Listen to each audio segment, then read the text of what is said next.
Hello. Fancy meeting you here. As I said in my video on MichelleAfterDark this morning, this was my intended topic for today. And then I logged into my computer and realised that there was some interesting news that had come out regarding the KC3, that I'm calling the Three Chiefs fans now, because that's better. It rolls off the tongue better, the KC3.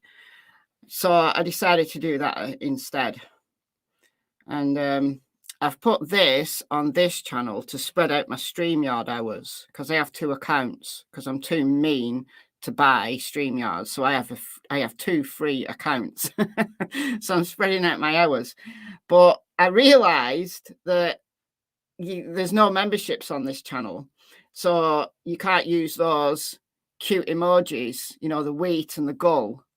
You can't use them because there's no memberships on this channel. So there's no custom emojis. So I wish I'd put this on the other channel. But anyway, doesn't matter. Not to worry. So I've never set up memberships on this channel because I don't have enough members content for two channels. So I might set up one for I think I can do 99 pence or something, or 99 cents or whatever. And then I can just put the emojis on. I might do that, but I feel tight making people pay for two channels. But anyway, less of my woes. And this came out, this filing that you can see on your screen, this came out after I logged off last night. He posted this. It was gone 5 o'clock Indiana time when he posted this. So that was why I thought I'm not going to just go back live just to talk about this one filing. It's not long.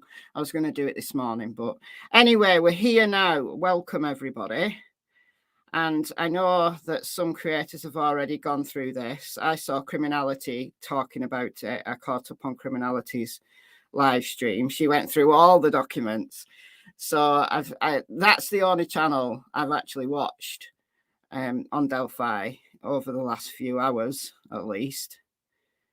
But so I know at least one person has covered it. But I'm here just to shout at the screen.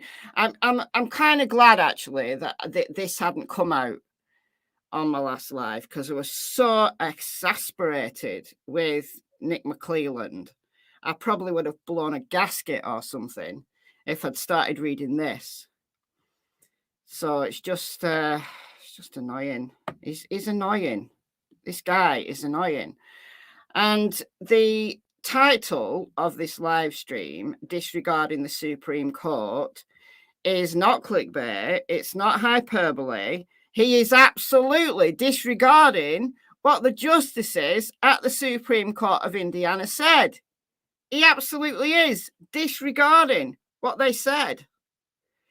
And if I had any more patience with this guy, I'd have gone to the Supreme Court and I'd have picked all the clips.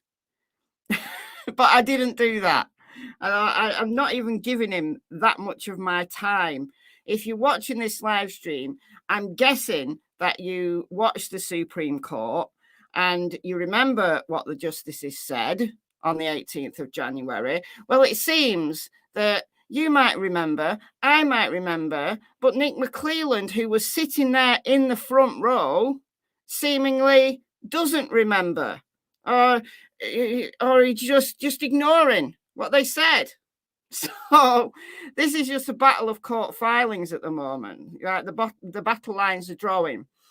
So it seems to me, with the way the long affidavit that the defense put in yesterday on behalf of Richard Allen, going through all of the nonsense that has gone on, like from day one, and then they've then filed to disqualify Judge Gull, and then this very same day we get this from Nick. It seems to me like Nick is gonna. This is just a guess, complete guess, just a speculation, that he's getting everything on record so that Judge Gull can then move to a hearing to disqualify Rosie and Baldwin. And they've put in that long affidavit with the DQ stuff to attempt to counter that. Even though they put their stuff in first, I think they would have got wind, or they would have very strongly recognised that was the next thing on the cards. That's what they were going to try to do. That's what Judge Gull and Nick were going to try to do, would be to get those disqualified via a hearing, like supposedly, from their perspective, fairly. And both sides are getting the record straight. Like they're putting every single little thing on record. Now, Judge Gull now can't do anything until she handles that motion to disqualify her. So she has to deal with that before she can make any other judgments. So she can't deal with this. She can't move to disqualify Rosie and Baldwin based on this filing that I'm going to read shortly, until she's dealt with her own disqualification. It's crazy, isn't it? Absolutely crazy. Crazy. Could Dodo work? Yeah. Instead of a goal. Yeah, definitely. Definitely. They're all as dumb as Dodos. So it's like something different every single day. All right, so I'm going to start reading. It's not long. It's 9 pages, but there's 2 pages of the defence's press release from the 1st of December 2022, which I dutifully went to find, because I know I got it in my files. I went and found it, ready for this live stream, and then flicked to the bottom of this, and hey presto, they've got it here. So he's putting everything on the record. This is the preamble to an attempt to disqualify Rosie and Baldwin. It makes me laugh, though, that Nick's other filing that he did yesterday, it clearly had that written for some time. So the other filing being the response to Scremin and Librato's documentation when they were attorneys, the interim attorneys for a short while, just looking after the case for a short while. Them talking about Rick Allen's mistreatment in Westville and in Wabash. Nick clearly had that response written for some time, because he was referring to the old attorneys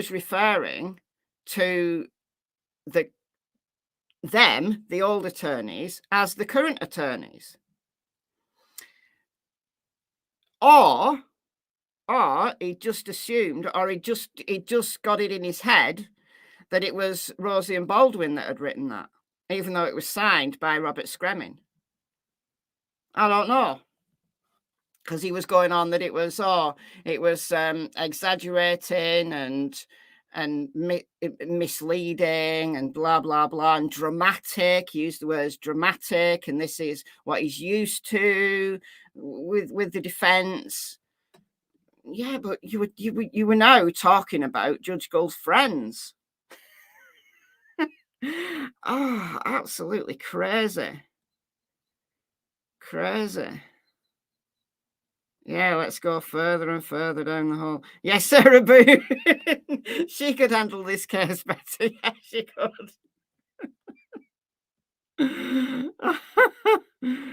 Oh dear. Yeah, it is. It is.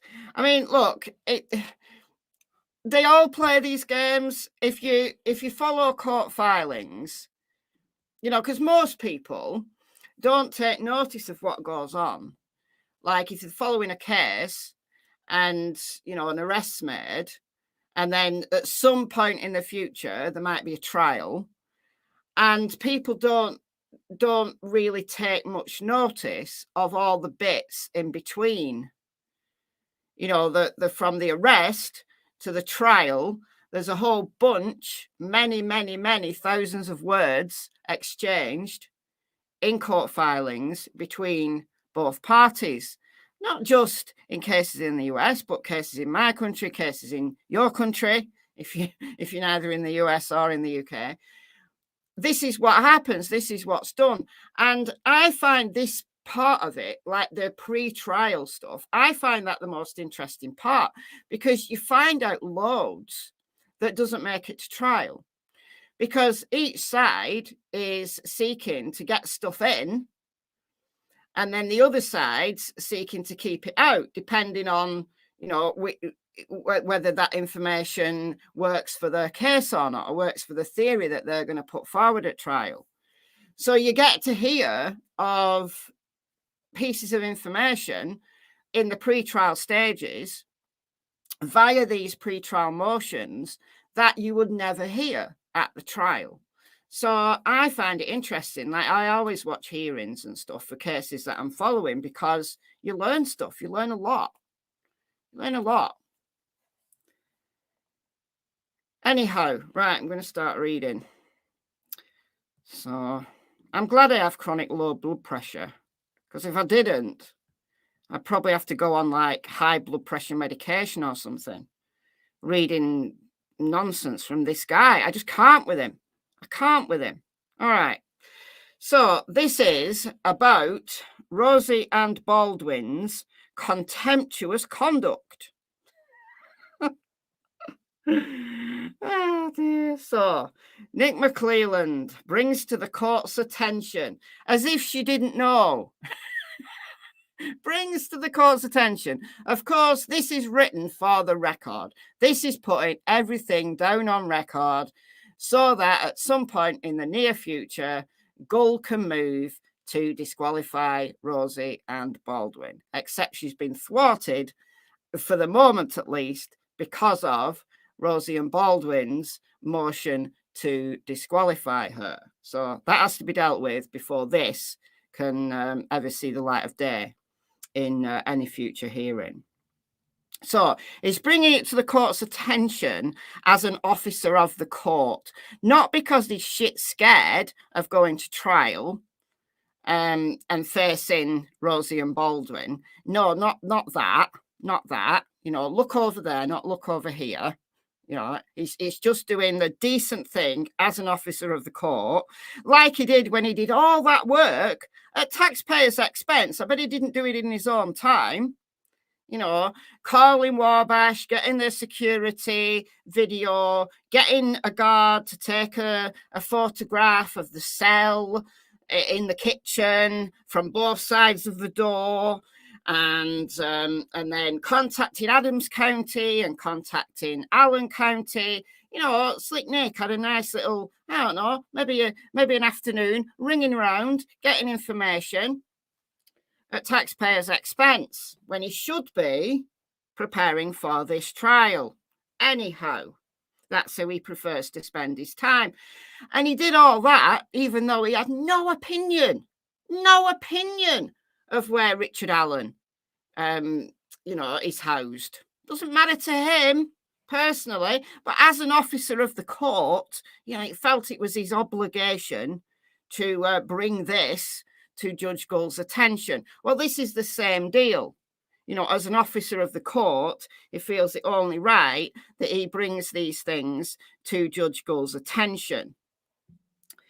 So it is just for the record. There's nothing in this filing that we don't already know. It's like going round and round and round on the merry-go-round. It's like the magic roundabout. Like if you're a child of the 70s in the UK, if you remember Magic Roundabout, you know, with Dougal and Zebedee and them lot, Florence, that was my favourite programme. And Dylan, the stoned rabbit, Yeah, that was my favourite programme when I was a kid.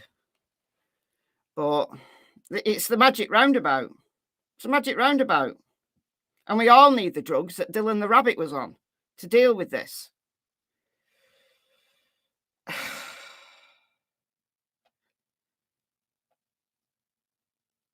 So I believe you, Cal or Kelly. Can't read from here. Gull will never recuse herself. No, I don't think she will. I don't think she will. I think she'll just disregard it in the most flippant way she can. And then it's going to tie this. If Rosie and Baldwin then, go to the next step, it will be to the appeals court, I assume, to an interlocutory appeal. So it'll tie this case up for months more. But yet at the same time, I don't think Rosie and Baldwin have any other choice, because she's just out to get them. Just out to get them. You've got a Florence Teddy? No way. Dougal was my favourite. I never really liked Zebedee. I was a bit suspicious of Zebedee with all that springing about. Anyway, sorry guys. Right, let's move on. So, verified information. Oh, it's verified. This is verified information of contemptuous conduct by defence counsels Brad Rosie and Andrew Baldwin, pursuant to, and then this code. The state would ask the court to order Brad Rosie and Andrew Baldwin to appear before this court. You see, leading them to a hearing, and show cause if there be any reason why they should not be held in indirect contempt for violation of this court's orders. The state would ask the court to consider the following information. Okay. Both Brad Rosie and Andrew Baldwin were appointed by this court to represent the defendant herein as public defenders on November 14th, 2022. So that was still under Judge Dina, was it, or not? Or Judge Dina just gone by then? Yeah, Judge Dina had just gone by then, hadn't he? Can't remember. Yeah. Judge Dina recused himself when already. Can somebody tell me what day? Because it was the same day, or maybe the day after, he sent Richard Allen to Westville. And I should know this because that date was in yesterday's filings. But anyway, not to worry. But a hearing was held on November 22nd, 2022, to resolve preliminary matters. The same day, the state of Indiana filed a motion for an order prohibiting the parties, counsel, law enforcement officials, court personnel, coroner, and family members from disseminating information or releasing any extrajudicial statements by means of public communication, commonly referred to as a gag order.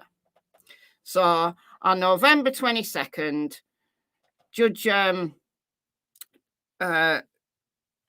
Slicknick in Judge's chambers and said, I want a gag order. November 2nd. It could well be. Yeah, I think this was Judge Gull by then. I'm going to have to look it up. Hold on. It's going to bug me. Let's get all our facts right. Hold on. Let me find yesterday's filings. Verify motion to disqualify. Here we go. Yeah. So Richard Allen was transferred to Westville on November the 3rd. So it was either that day or the day after that Judge Dina recused himself, I'm sure. So it was like it all happened in really quick succession. So yeah, Baldwin and Rosie were appointed by Francis Gull. Okay, got that sorted. All right. That the court took the state's motion under advisement, but an in-chambers conference, this little cosy in-chambers conference, presumably off the record, unless all in-chambers meetings are on the record, but I don't know about that. Defense counsels Brad Rosie and Andrew Baldwin refused to agree to the state's motion, stating that such an order, i.e. a gag order, was unnecessary because they had no intention of discussing this case in the public. Okay, so we've only got Nick's word for how that went down, because I haven't seen a transcript of that meeting, and we know that those in-chambers meetings are often, based on recent events, we know they are often not what they seem. So nobody has seen, I assume, nobody has seen the transcript of that in-chambers meeting, if there was one, right? That might have just been a little quiet meeting off the record. We don't know. We don't know. If it was off the record, then I'm sorry, Your Honour, you can't have that one. You can't have it, because if it's off the record, it's off the record. It's like saying that Rosie and Baldwin should have known that they were coming to a disqualification hearing on the 19th of October because of that phone call that they had on October the 10th. It's the same thing. Anyway, but on December the 1st, the defence put out a press release that included extrajudicial statements by means of public communication that commented on the case to the public and to the media, including commenting on the investigation by law enforcement, the evidence discovered against the defendant, and presenting evidence that they believe proved the defendant's innocence. The information released would have been in direct violation of the gag order that the defence would not agree to, and which the defence stated was unnecessary because they weren't going to discuss this case in public or the media. The press release is herein attached as states Exhibit 1. Now, listen.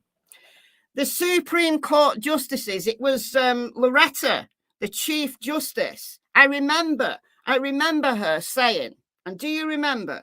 I'm not tripping here. I distinctly remember this. So somebody needs to back me up.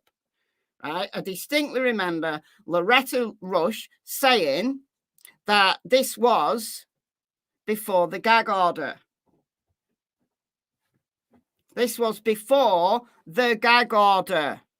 So even if Baldwin and Rosie had said, yeah, we're not going to discuss it in public, we're not going to do this, do that, do the other, they still were within the rights to do so if they wanted to, because there was no gag order.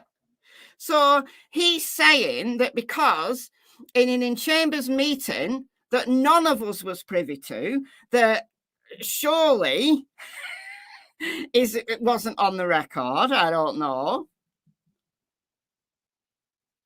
There we go. Thank you, CW. I'm not tripping. She did. Absolutely, she did. There was a discussion. If I had the patience, I'd go and even find it. I'd go and listen to it all again and go and find it.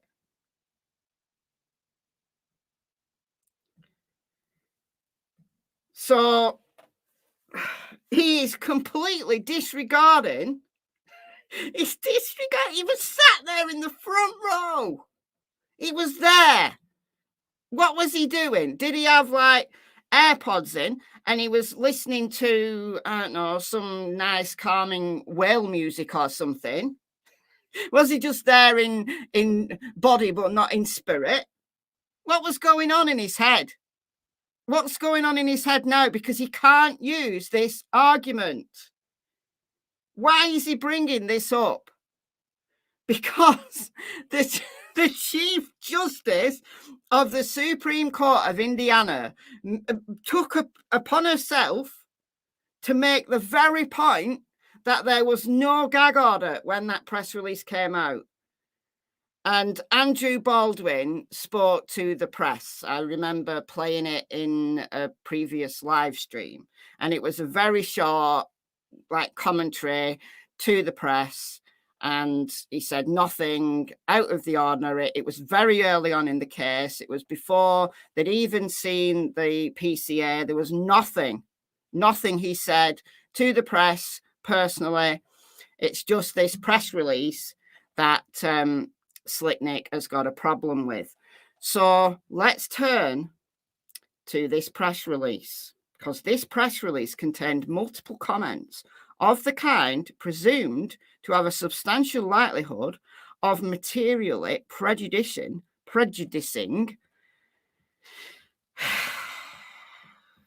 what processes in this matter. All right, so here's the press release. Now, I've read this in its entirety in previous videos. I'm sure many of you will remember this coming out. So this shouldn't be news to any of us, what was said. And bear in mind, okay, before October of 2023,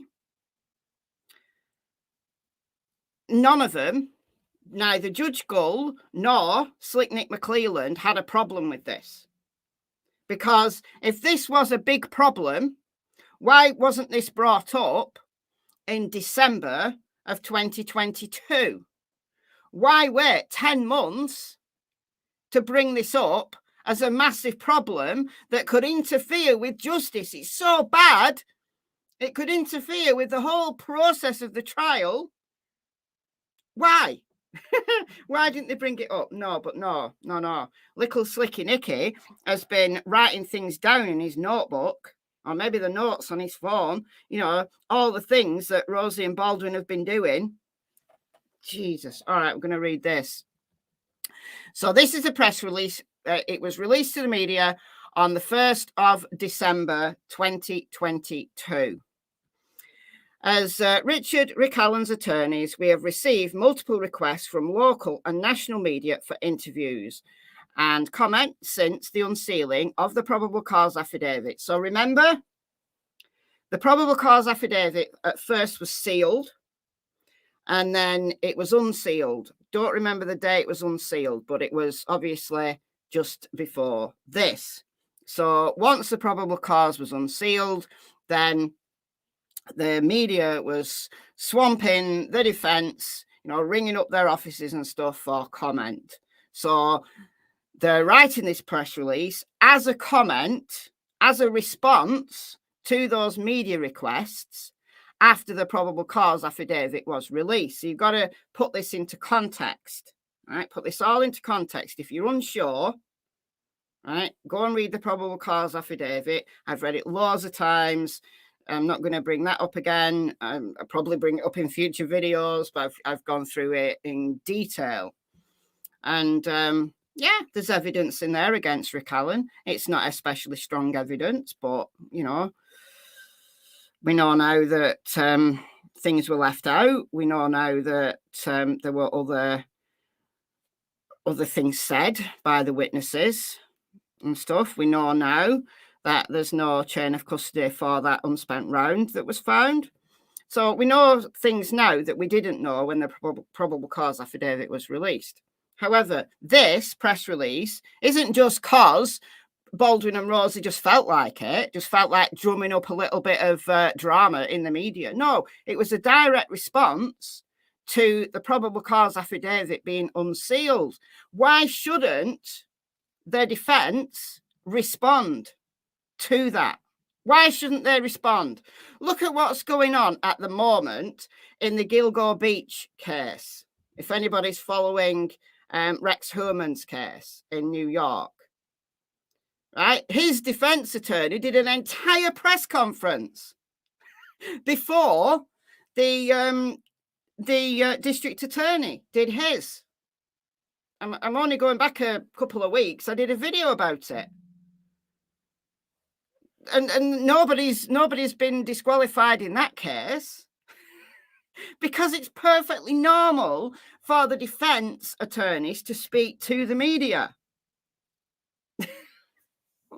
Unless there's a gag order. And in this case, at this time, the 1st of December 2022, there was no gag order. Okay, good. We got that sorted. All right.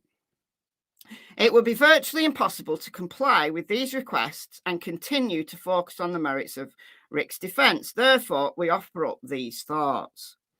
We do not want to try this case in the media. So they don't want to have long, rambling conversations with the media. They've made that clear in paragraph 2. And we intend to adhere to the Indiana rules of professional conduct that provide guidance on pre-trial publicity. I've even gone to the Indiana rules of professional conduct and found the section that deals with guidance on pre-trial publicity. I've read that in its entirety in more than one video. And there is nothing in this press release that goes against in the Indiana rules of professional conduct. And the Supreme Court of Indiana justices know that very well. They didn't have a problem with this press release. The only comment about it, as a point that indicated gross negligence was that, well, it was before the gag order. So what? So, okay, it was before the gag order. Not, oh yeah, that press release, even though it was before the gag order, it contravened rule XYZ of the Indiana rules of professional conduct. No, that didn't happen. And Slick Nick knows full well that didn't happen. So why is he bringing this up again? Man. However, the police and prosecutor's office have conducted many press conferences over the 5+ years of this investigation, true, and following our client's arrest, true. On the other hand, Rick's abilities to assert his innocence have been reduced to only one short post-hearing press conference. Yeah, like I said, Baldwin spoke briefly to the press, and it was very brief, and they hadn't seen the probable cause affidavit then. So there. Accordingly, we feel it appropriate, necessary, and within the bounds of our rules of professional conduct to make a few comments concerning the probable cause affidavit and Rick's innocence. All right. So they are claiming that their client is innocent because they're representing him. It's not gross negligence or gross incompetence or contempt of court to say you believe your client is innocent when you're the defense attorney representing them. It would be a jolly bad day for justice if a defense attorney came out and said, oh, I believe my client's guilty. I mean, come on. What world is Nick living in? He's a very inexperienced prosecutor, isn't he? Very inexperienced. He needs to, go back to prosecutor school or whatever. I don't know. He needs to be doing a different job. Look, guys, the pressure, I think, is getting too much for him. He's perhaps starting to suffer psychologically. The world's smallest violin is playing as we speak for that man's mind. Okay. All right. Rick is a 50-year-old man who has never been arrested nor accused of any crime in his entire life. He is innocent and completely confused as to why he has been charged with these crimes. So is that untrue? No. If he said to them, listen, I'm innocent. I've never been arrested in my entire life. I've never hurt anyone. I'm totally confused as to why I've been charged with this. Right? It's perfectly logical that his defense, in response to requests from the media, to say something like that. That's not contempt of court.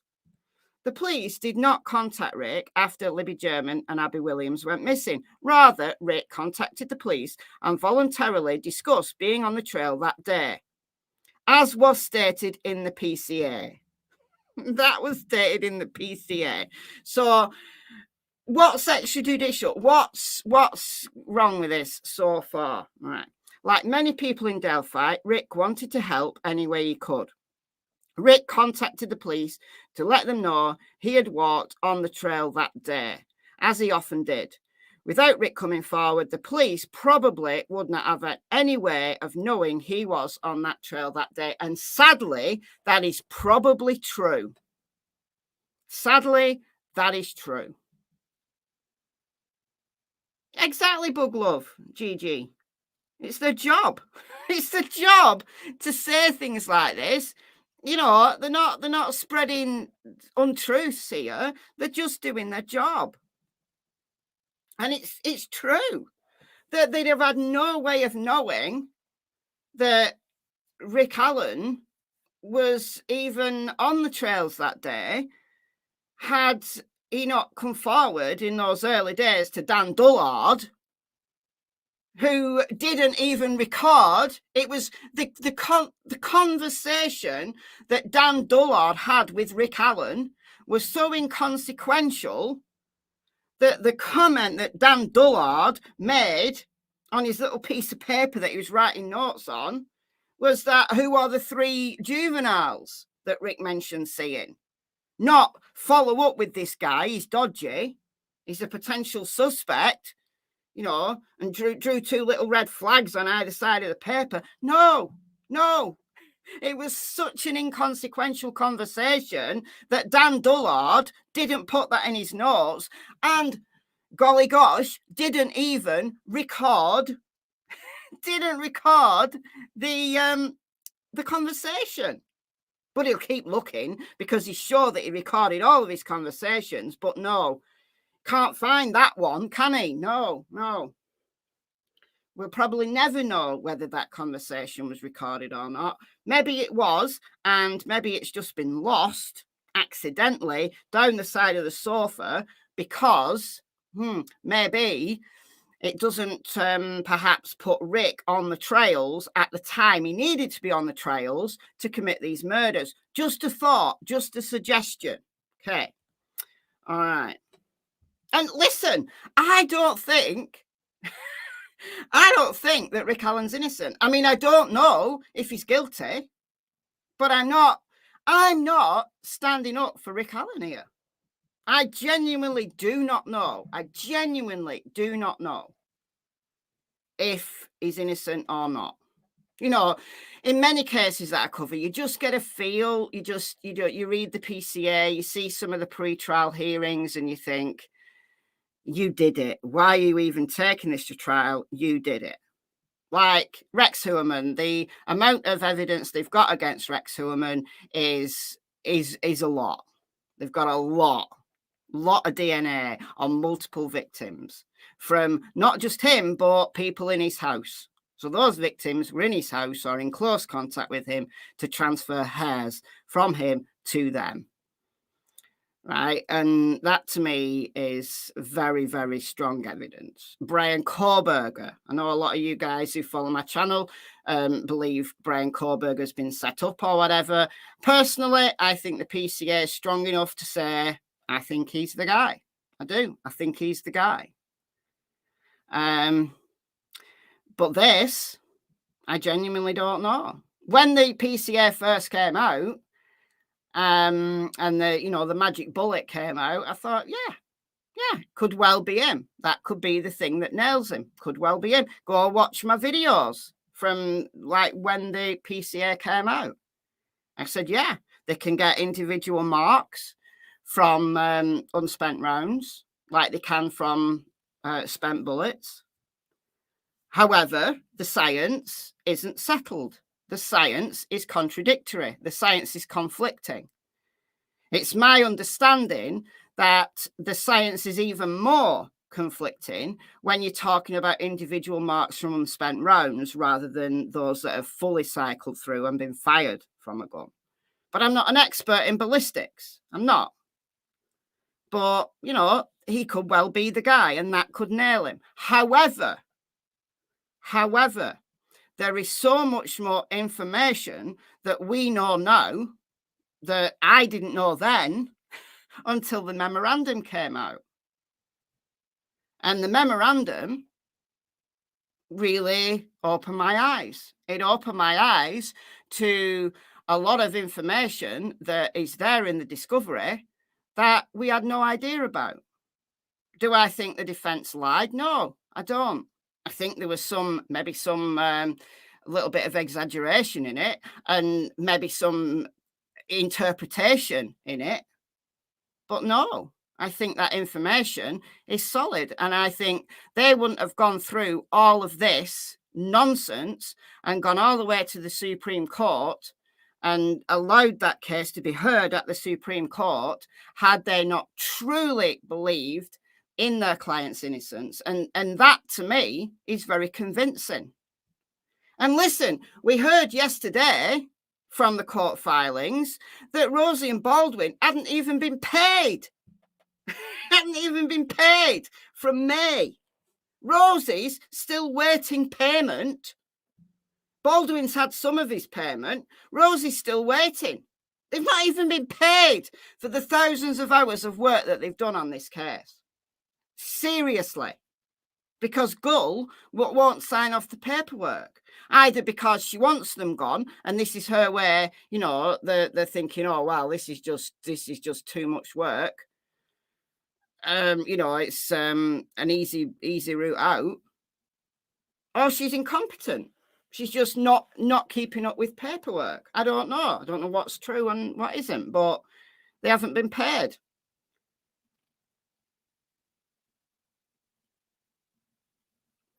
Why did they choose Richard Allen? Did they know him before? Don't believe they chose someone at random. I don't know. I don't know. I don't know why they decided to look at him. Apparently, they were going through old files. That's what we've been told. They were going through old files, and they came upon this Dan Dollard's little notes. But that was February 2017. So if it was, I mean, you know, they look at that and they think middle-aged guy, let's take a look at him. Oh, look, he broadly looks like Bridge Guy. We could make this work. I don't know. Genuinely, don't know. All right. Rick volunteered to meet with a conservation officer, we now know as Dan Dollard, outside of the local grocery store to offer up details of his trip to the trail on the day in question. Rick tried to assist with the investigation and told the police that he did recall seeing 3 younger girls on the trail that day. Dan Dollard dutifully replied in his notes saying, "Who are the 3 juveniles? Not who's this dodgy guy who said he was on the bridge. No. Rick didn't recall if this interaction with the conservation officer was tape recorded. No, we know it wasn't, although he'll keep looking, but believes that the conservation officer scribbled notes on a notepad as Rick spoke to him. True. So everything's true so far. Everything's true.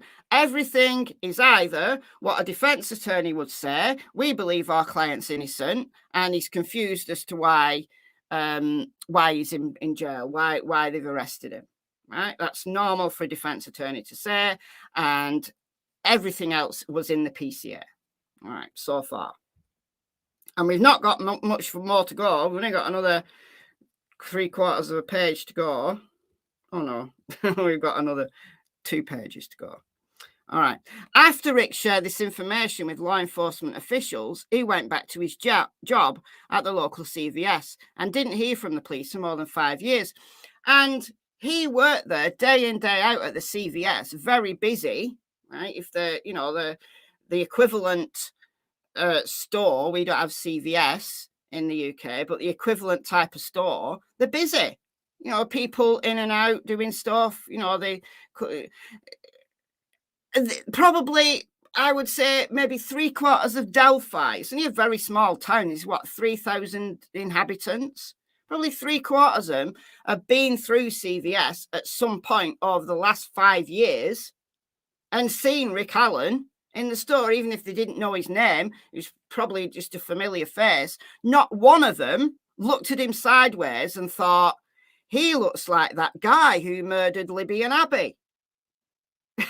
He's that guy from the posters. Not one of them. Not one person. Now that says something. Yeah, similar to Boots. Yeah, similar to Boots. So, like, they sell medications. You can get photography done. Like back in the old days, you could get photography done. I don't know what else they do. I don't go in these places very often, but you can get makeup and just random stuff. All right. The next time Rick heard from the police was in October 2022. This was approximately 2 weeks. Now, I think this is the thing that Slicky Nicky doesn't like. And this is the only thing that I can imagine he's got a problem with. But remember, this is before the gag order. This was approximately 2 weeks before a contested sheriff's election and within days of a federal lawsuit filed against the Carroll County Sheriff's Office by its former second-in-command, Michael Thomas. In the lawsuit, Thomas claims that he, Thomas, had made suggestions and offered assistance in the investigation of a high-profile child homicide investigation. So that's in quotes. So that's a quote from Thomas. So not made up. It's a quote from Thomas. But those suggestions and offers were rejected by the sheriff. Thomas further claims, so it was Tor Bleasenby at that point, because Tony Liggett was elected sheriff. He was elected sheriff at that point in 2017. Thomas further claimed that the sheriff and others in 2022, Liggett was appointed the sheriff in 2022. Okay. Around the same time as Alan's arrest. So it was like November. So Alan was arrested and then there was the sheriff's election. So when the murders happened and all the way through the investigation to that point, the sheriff was Tor Bleasenby. All right. Okay. Better get all our dates right here. The sheriff and others in the department feared the disagreements with Thomas would become publicised as a result of the political campaign for sheriff. And we know how bad that sheriff's campaign was. All right, there's stuff online. Go and watch it. There's stuff online with Tony Liggett having a debate with, I can't remember his name, the other guy that ran as sheriff against him. And this other guy, Mark somebody, I can't remember his name, but he answered the questions in this debate way better than Sheriff Liggett did. Go and watch my live stream. It's called The Good Old Boys of Delphi. Go and watch that. Okay. Thomas claimed in the suit that he was ultimately demoted and replaced by Tony Liggett, who later that year won the 2022 election for sheriff. Furthermore, Thomas claims he was also removed from high-profile cases. Rick was ultimately arrested on or about October 28th, 2022. So you have to draw your own conclusions to this. You know, the insinuation is that, they needed an arrest. Tony Liggett needed an arrest to bolster his campaign because he'd been the lead detective on this case. That's why the paperwork, like the older paperwork, says Detective Liggett, not Sheriff Liggett. So to bolster his campaign, he needed an arrest in this case. They don't say that, though. That's what you have to imply. And there will be many people who looked at this press release and not made that connection. Right? So you have to weave in your own opinion into this. They don't say this. All right. But I would imagine that this is the thing that Slicky Nicky doesn't like. And Liggett doesn't like, especially Liggett. Liggett definitely won't like it. Rick was ultimately arrested on or about October 28th, so a mere days before the sheriff's election. In the 5+ years since Rick volunteered to provide information to the police, Rick did not get rid of his vehicle, okay? And we know that from the PCA. We know that. Or his guns, we know that, because the Sig Sauer P226 was found, and that's what they matched the unspent round to. So we know he still had that gun that they say that unspent round was ejected from, and did not throw out his clothing. He did not alter his appearance. He put on a bit of weight, maybe. If you look at his pictures from 2016-17 on Kathy Allen's Facebook, and then you look at him in 2022, he's maybe put on a bit of weight. But hey, who hasn't? Who hasn't? You know, you get to middle age, you get comfortable, you put on a bit of weight over 5 years. He's probably not gone and thought, well, I was slimmer when I committed that double homicide. Therefore, what I'm going to do is I'm going to eat as much as I can. I'm going to do the 10,000 calorie day challenge. Have you ever seen that? 10,000 calorie day challenge. I tried it once. I got to about 5,000 calories and I was sick. I was so sick. Anyway, he's not, I don't think he's done that on purpose. Right, I'm going to really shovel the pies into my face so that I put on weight so I look different. I don't think anybody who's committed a murder has ever done that. I don't know. Maybe they have. Maybe they have. Okay. He did not relocate himself to another community. He did what any innocent man would do and continued with his normal routine. And that's a very fair point. The probable cause affidavit seems to suggest that a single magic bullet is proof of Rick's guilt. It's a bit premature to engage in any detailed discussions regarding the veracity of this evidence. So they're being cautious. They're being cautious here until more discovery is received. But it is safe to say that the discipline of tool mark identification, ballistics, is anything but a science. Well, it is a science, but it's unsettled. It's unsettled science. And it's, as much as it is scientific, it's also subjective. So there's a scientific process, but then the final identification has to be done by a human. So it is a subjective process, even though there is science behind it. Okay. It's unsettled.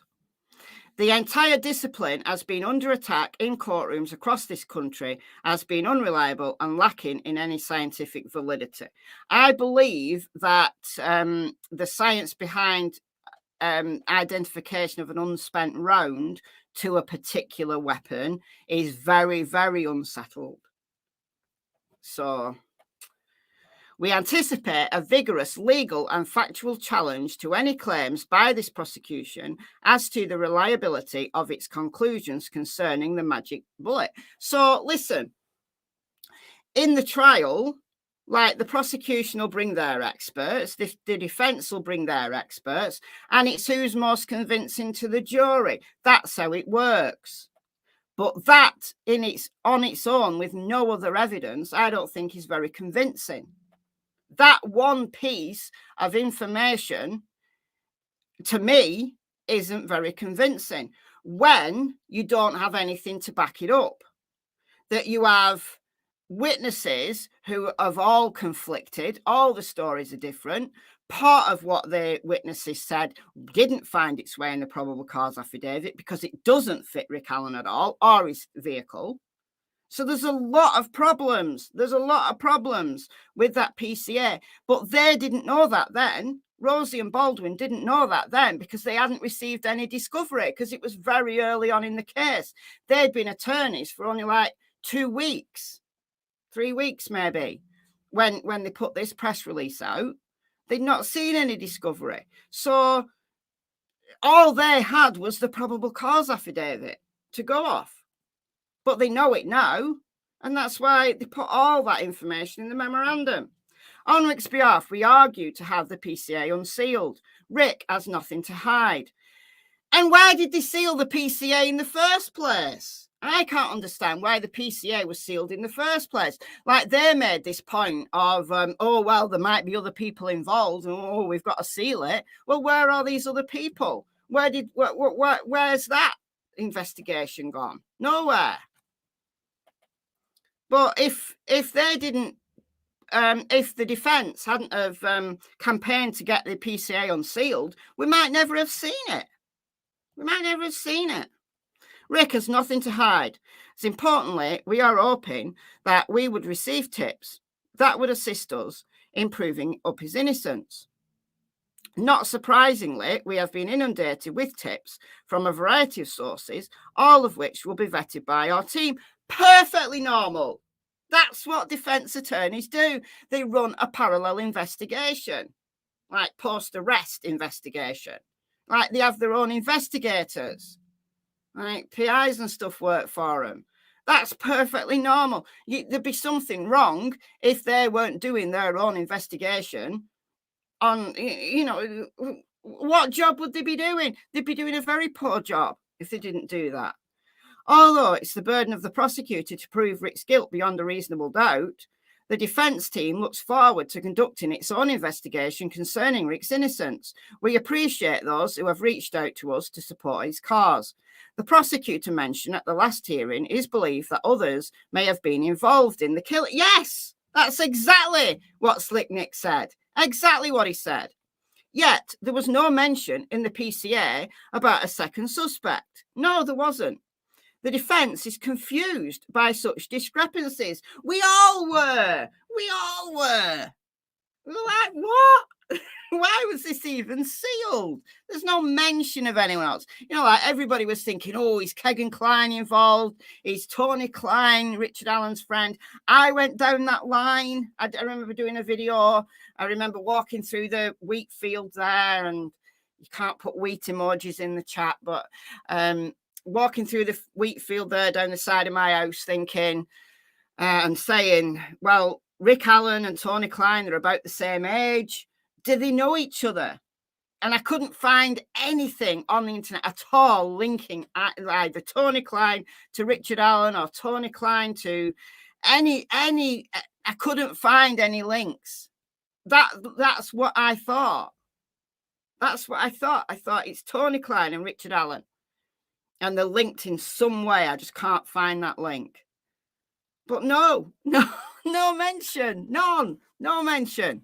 All right. Okay. In the investigation, we'll be in a better position to respond as more discovery is received. Well, the very next day, there was a gag order imposed, so they couldn't. Richard Allen owns a Ford Focus in February of 2017. His Ford Focus is not in any way similar to the distinctive look of the PT Cruiser or the smart car that was described by the witnesses. Nor it's even less like a Comet. Because we learned in September of last year that Betsy Blair actually believed that she saw a Comet vehicle, not, oh my God, Tilly, my God, oh my God, they're always squabbling. Cassie and Tilly just squabble. Noodles keeps out of it. Noodles like whatever, just keeps out of it. Yeah, so we didn't hear about the Comet, did we? That wasn't in the PCA. No, that wasn't the PCA. I wonder why. And Rick Allen still had the very same Ford Focus in 2022. Not changed his car or anything. It's not like he'd taken the car to the scrappy or sold it. No, he still had the same car. He had the same car, the gun, clothes that resembled Bridge Guy. I mean, come on. All right. It seemed that the CCSD, what's the CCSD? Oh, Carroll County Sheriff's Department is trying to bend facts to fit their narrative. And they had no idea at that point just how much was bent. It's completely bent totally out of shape. Totally out of shape. Noodle came and sat by me when there was the squabble going on. He's gone again now. It's all calmed down, so he's gone again. At this point in time, we have received very limited information about this case and look forward to having something more to view that was offered up in the sparse PCA. Moving forward, it's our intent to scrutinise the discovery as it's received and give the necessary attention to the volumes of tips that we are receiving. To the extent we continue to discover information that points to Rick's innocence, we will offer up this information to the public, so long as we are not prohibited from doing so as a result of the recent request by the prosecutor for a gag order or by the Indiana Rules of Professional Conduct. Okay. So the very next day, so we go back up here, the very next day, we get, where was I? Okay. The very next day, 2nd of December, 2022, the court entered an order on December 2nd, 2022, granting the state's motion for order prohibiting the parties, counsel, law enforcement officials, court personnel, coroner, and family members from disseminating information or releasing any extrajudicial statements. Too late. Too late. You lock the stable door after the horse bolted, and he's smarting. He's smarting. You know, Gull had to quickly write an order, but too late. And nothing in that press release, apart from the Michael Thomas stuff, right, and that potential implication there, right, but you have to put your own spin on that.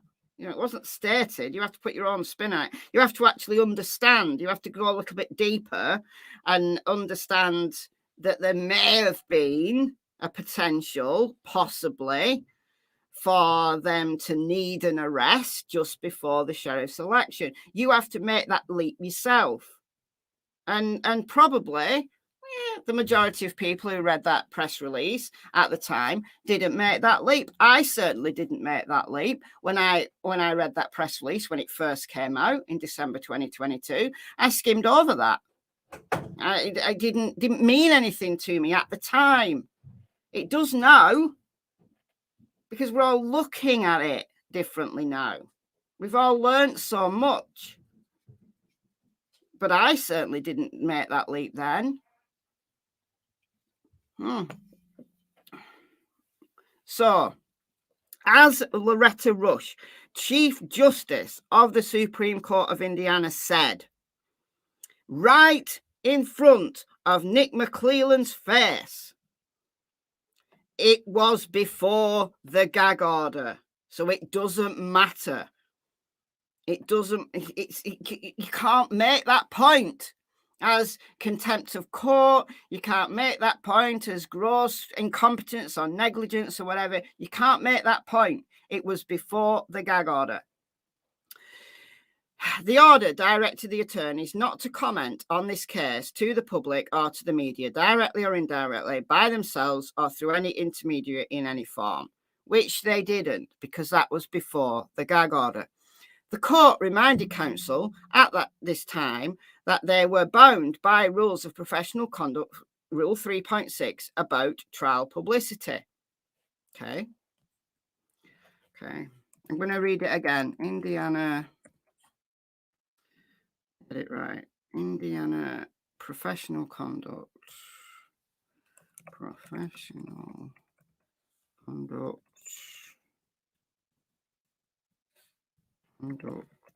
Rule 3.6. Not even going to ask you to go and find it in my videos. I'm going to find it for you. 3.6. Here we go. All right. So this, you can see, oh no, you can't see my bar, but this is the Indiana rules. The rules. And this is 3.6 trial publicity. Okay.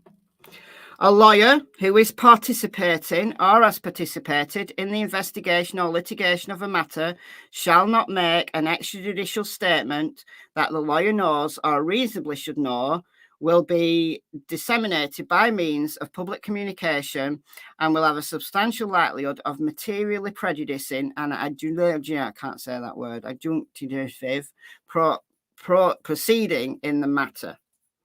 Unless, okay,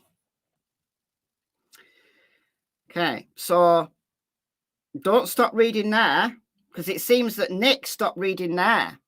It seems that Nick got it in his head that they can't say anything or else it contravenes this rule. But no.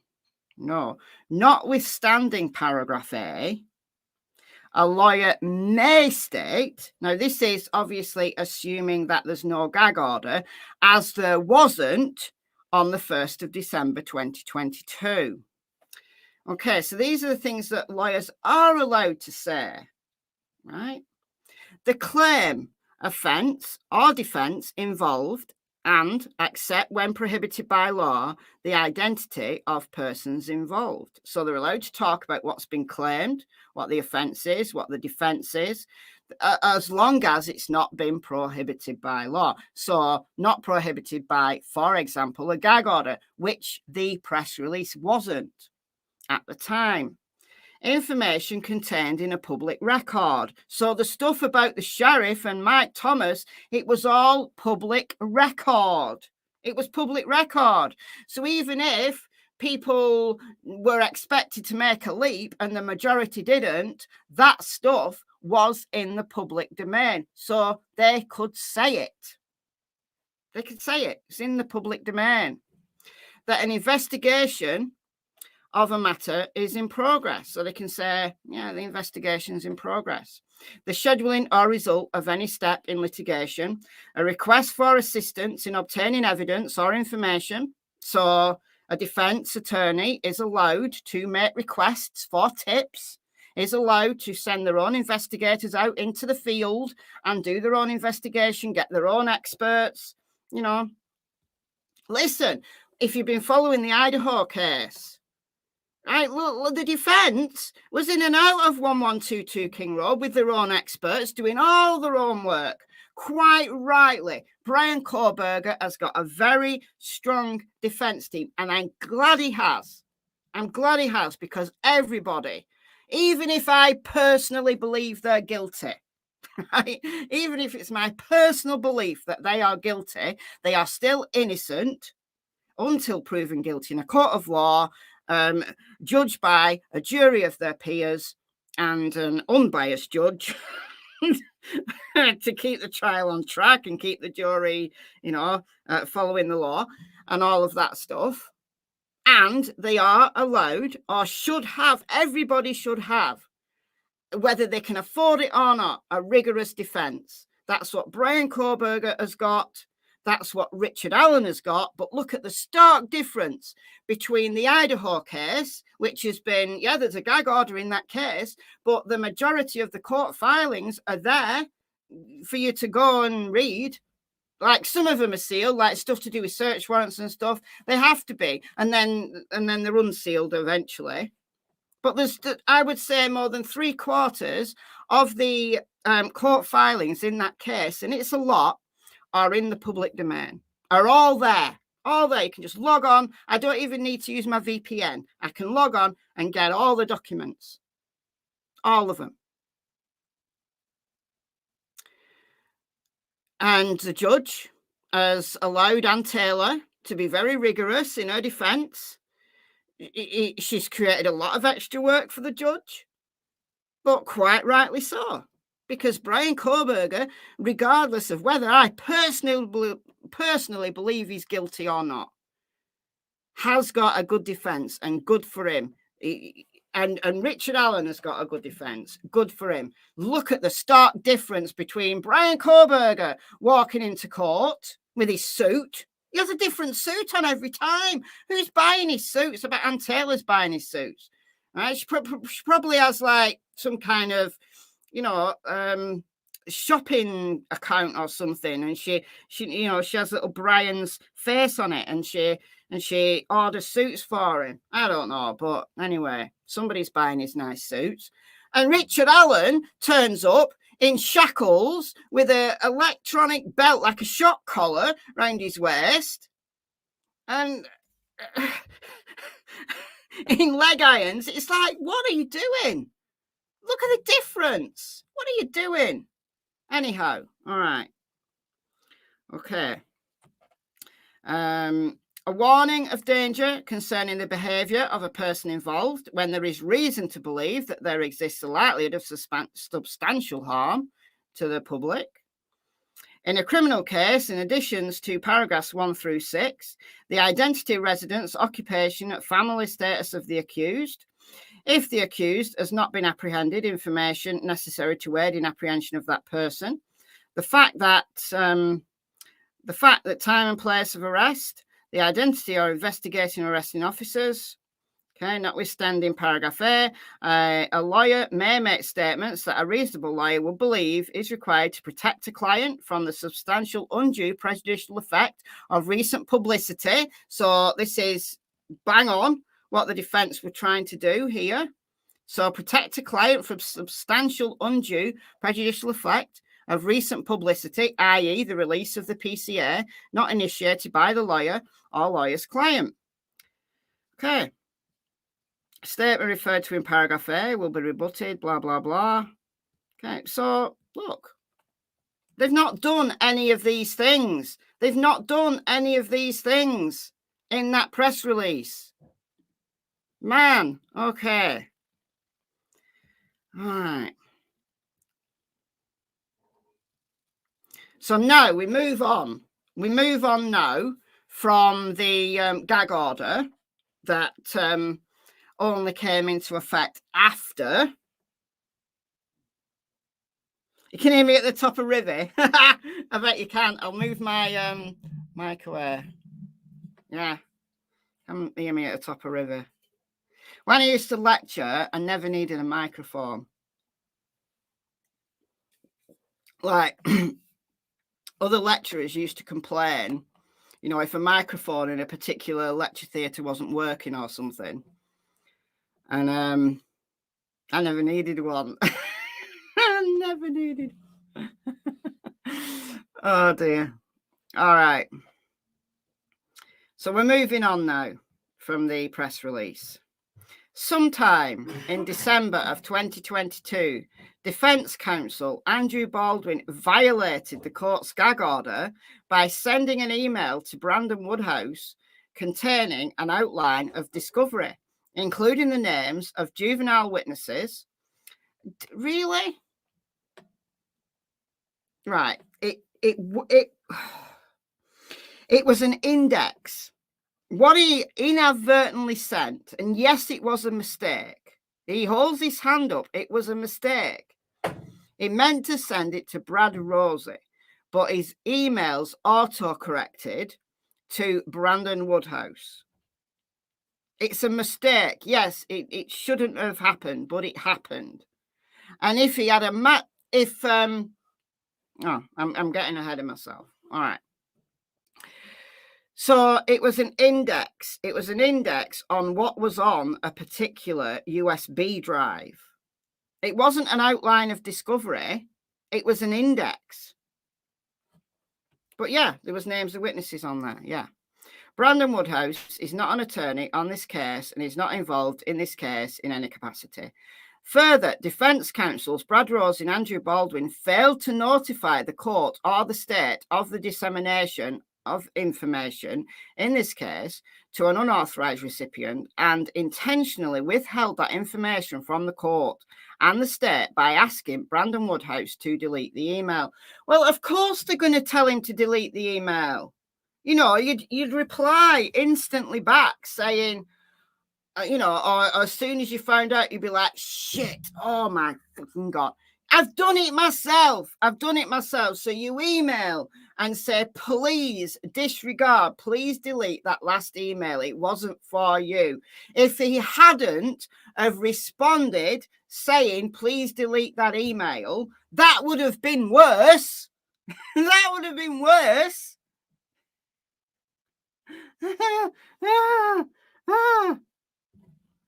Okay, man. That this leak, quote unquote, of information was not discovered until the state uncovered it on Brandon Woodhouse's YouTube channel in March of 2023.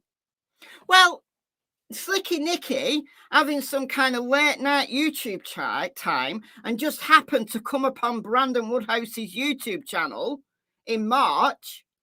Why didn't he say something in March? Why has he left it until October? So he had that information for 6 months. Hold on. April, May, June, July, August, September, October. He had that information for 7 months. So why didn't he inform the court of this massive breach in this leak after his late night YouTube viewing of Brandon Woodhouse's YouTube channel?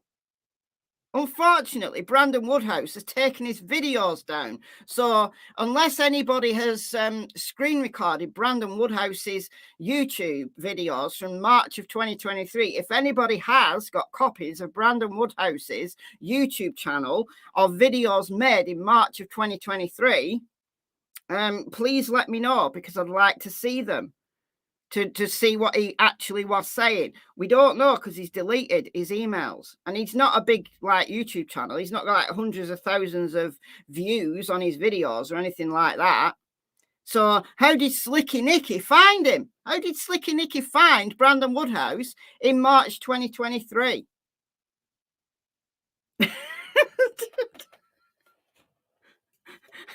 And why did he wait 7 months to bring it to the court's attention? Further, it was discovered that Brandon Woodhouse had disseminated this information to several other people, and his YouTube channel was viewed by multiple viewers. Like what? Like 3? 3 viewers? Like multiple viewers? It's not like hundreds of thousands of viewers, was it? It's a small channel. And once again, why bring it to the court's attention 7 months later? Why wait 7 months? If it was that important, why not bring it to the court's attention at the time? So we've got March of 2023, which wasn't brought to the court's attention for 7 months.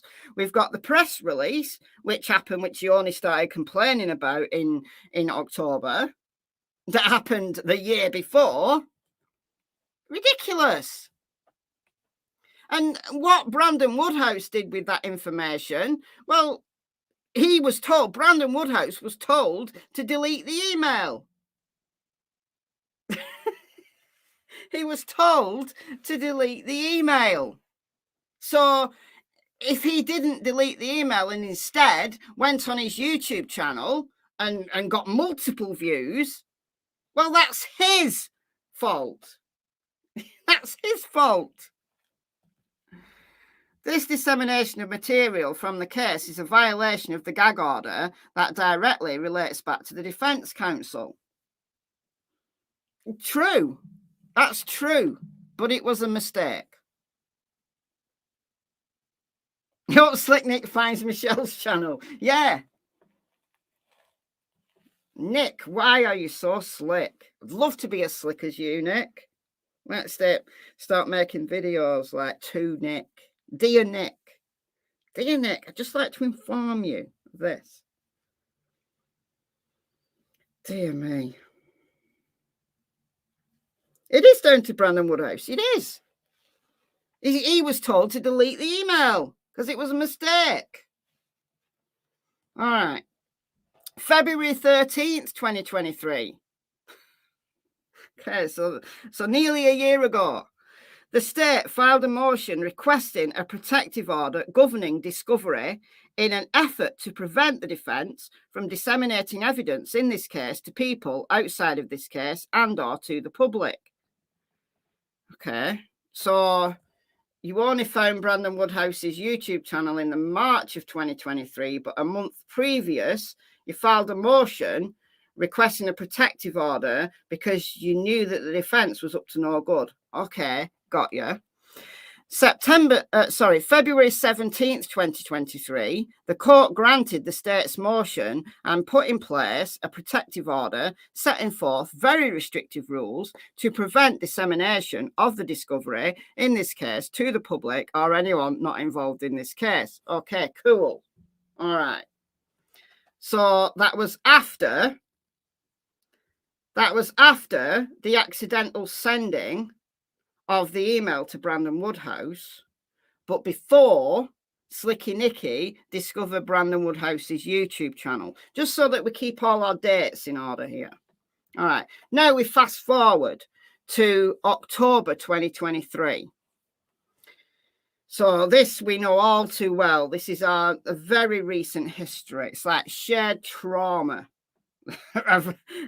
This is too recent, but we've got to relive it, I'm afraid. We've got to relive it all over again. Is Brandon Woodhouse a relative of Barbara Woodhouse? Sit! Training Dogs the Woodhouse Way. I used to watch that when I was a kid. I used to watch that. I used to try and get my nan's dog to behave like Barbara Woodhouse told me. Oh dear. And he wouldn't. He used to bite me instead. I used to try to get him to sit and he used to bite me.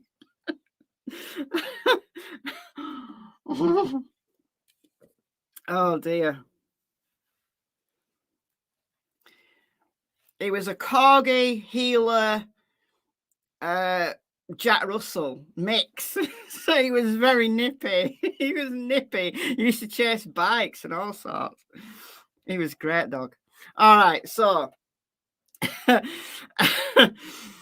so we're now in October of 2023. The state was made aware. I'm going to have to look on YouTube to see if there's any episodes of Training Dogs the Woodhouse Way, if anybody's put them on. She was great. Oh dear. Dog trainers today wouldn't approve of her methods. She was far too strict. Anyhow, all right. So the state was made aware by the families of the victims that crime scene photos were being leaked to the public. So this, I didn't know. I didn't know this. That it was actually the families of Libby and Abby who made the state aware of these leaked photos. I assumed that it was Jerry Holman, you know, after the murder sheet had contacted Jerry Holman. I'm sure if we look back in paperwork from that time, wait, just let me take my hoodie off. I'm bloody boiling.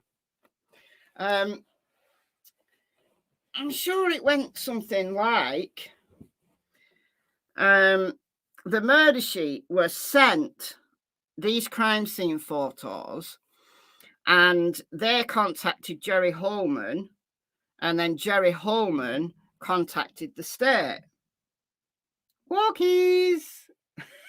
Isn't that what we were told? I'm sure that's what we were told. Anyhow, Indiana State Police began an investigation into how the photos were leaked. It became immediately obvious that the leaked photos came from the defense. What about, and I made video after video after video, So, Nick, if you saw those videos, can you answer me, please, in the comments? How come Barbara McDonald had information from the Odin report? How come she had the Odin report? How come Chris Todd had seen photos from the crime scene back in December of 2022? How come? Where had they got them from? Not the defence. On September 18th, 2023, the defence filed a Franks motion with a memorandum in support. The memorandum described the crime scene in gory, graphic detail. I have to agree with him here that there was too much detail. All those points, like the 90-odd points, like all explaining. Like, I don't think that did that memorandum any favours, honestly, because the people who want to poo-poo it and just not even consider it, always hone in on those 90 points. And I think they could have skipped all of that. I understand what they were trying to do with that, but they could have skipped that and still had a very impactful chapter. So I do agree with him in a certain respect on that it didn't need to be quite so graphic, okay, to get the same effect. As part of that memorandum, the defence attached exhibits that were provided in hard copies to the state and the court, which Francis has probably not even looked at to this day, I would imagine. She's just denied the motion. I bet she's not even looked at them. Some of the exhibits were side-by-side photos that the defence created and photos of the crime scene that the defence had altered. So I assume by altered, they mean, you know, put the like blurred out or put a box over, you know, the private parts or the chest of Abby and Libby. Quite certainly of Libby, because Abby was dressed. So Libby, because Libby wasn't dressed. So I'm assuming that's what they mean by altered. So none of us in the public have seen all of those exhibits. None of us has seen those exhibits. All right. Okay. These photos were the photos that were leaked to the public. Okay. But we've got to remember that it was Mitch Westerman, and he's going through his own trials and tribulations at the moment through the law courts because of this. He took photos from Andrew Baldwin's conference room where the crime scene photos were laid out, because at that point in August, so August, not October, August, Mitch Westerman snuck into the conference room where these photos were laid out and took photos of those photos and then sat on them for 2 months. Why did Mitch Westerman do that? I want to know who paid Mitch Westerman to do that and why sit on them for 2 months. I've never had an answer to that. Why sit on them for 2 months? It's almost like he was paid by the state, who knew he was a friend of Andrew Baldwin, to betray his friend for maybe a few dollars under the desk, like, and take some photos, because all those photos were laid out like that. And a lot of information was in this conference room because depositions were going on at that time. The defense was conducting depositions. And so a lot of the information that they'd laid out from the discovery was to work on through these depositions. So it's interesting that the state would not have liked the depositions that were going on, because Liggett was deposed, Holman was deposed, and, you know, the defence had got them to admit to a lot of stuff that I'm quite sure Slicky Nicky didn't want them to admit to. but they were forced to. And then, surprise, surprise, Mitch Westerman sneaks into Andrew Baldwin's office at the very time that the depositions were going on and took those photos. I think, my personal opinion, he was paid by someone from the state. Not necessarily Nick himself, but someone from the state side or law enforcement paid him to do that and sit on those photos just in case. You know, we like to have a little trump card in our pocket just in case. That's what I think happened, but that's just my personal opinion. I've no way to prove it, but that's just what I think. And I'm entitled to think it and say it. Freedom of speech. And I'm not even in your country, Nick. So what you gonna do? All right. Some of the exhibit... Oh, I've read that. Okay. That investigators were led to a podcaster. So this is, I'm assuming, Murder Sheet. Oh, no, it's a he. Well, it might be Kevin. Or it could be, is he referring to Rick Snail here? I don't know who the podcaster is referring to here. Okay, so who said he got the pictures from an individual that he knew? The investigation led officers to determine the podcaster got the photos from a man that he knew, who got them from Robert Forston. Robert Forston received the photos from Mitch Westerman, who is tied to the defense. Yeah, so Mitch Westerman in August took the photos, shared them with Robert Forston at some point, okay, but presumably in October, the beginning of October, who then shared them with, what's his name? Mark Robert Cohen. And it's Mark Robert Cohen who then decided to disseminate them to a bunch of people. So Mitch Westerman sat on them, right? Just in case they could be useful. And then they started to distribute them. Robert Forston took his own life over it. God knows what law enforcement said to him. They probably said, oh, you're going to be done for child porn and this, and that, and the third. I don't know what they said to him, but he ended up doing himself in over it. It got that serious. But that's none of Andrew Baldwin's fault. The fact that Mitch Westerman snuck in there and took those photos and then 2 months later shared them with Robert Forston, who then shared them with Mark Robert Cohen, who then shared them with the world. I've still never seen these crime scene photos. I just want to make it clear. No one's ever sent me those photos and no one's ever asked me if I want to see them. Just to make it clear that I haven't seen them. I know a bunch of people have. I know they're still being disseminated. I know that. I know they're still being disseminated. But I just want to be upfront. I've never been asked and I've never seen them. So make of that what you will. All right. So the investigator, all right. Okay, so the podcaster here must be Rick Snail that they're talking about, I think. Because Rick Snail was sent them by Mark Robert Cohen. Am I right? Am I remembering this right?